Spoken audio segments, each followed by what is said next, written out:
Here's a look at Hurricane Gustav storming toward the Gulf Coast. Welcome back to My 9 News team coverage. This satellite image shows Gustav's giant eyes swirling and packing 115-mile-per-hour winds. You can see the outer cloud bands are already well into the southeastern states.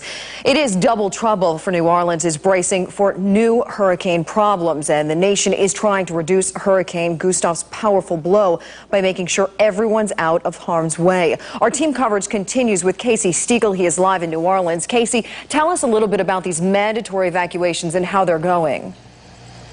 Well, Megan, they went very, very smoothly. They started this morning very, very early. A lot of people were showing up. They were brought here by school bus, by a public bus, and then they were shipped out on rail cars to Memphis, and then they were also loaded onto other buses, and they were taken further inland, places like Baton Rouge.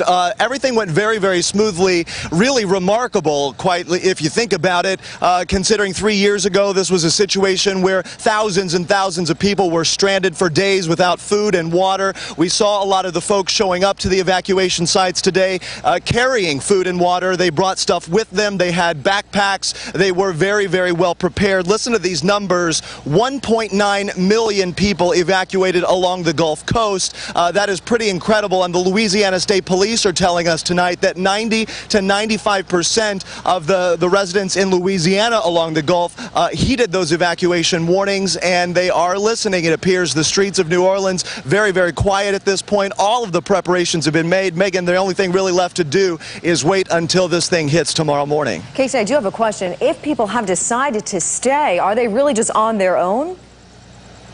Yeah, they're totally on their own, and the governor of Louisiana as well as the mayor of New Orleans stressed that in afternoon press conferences. People who chose to stay, they cannot literally force them out of their homes, and they're not able to go door to door, things of that nature. The governor had mentioned that if people choose to stay, they are on their own. They are not going to risk emergency workers, police, paramedics, firefighters, and things of that nature to assist people in the event of medical emergencies. So it's difficult to say how many people chose to stay, how many people are choosing to ride this storm out. We're just going to have to wait and see tomorrow. All right, well, we know you're riding it out, and we wish you the best of luck. Please stay safe down there. Thanks, Megan. All right. Still ahead, Hurricane Gustav hits Minnesota, how it's changing what's happening or going to happen at the Republican National Convention.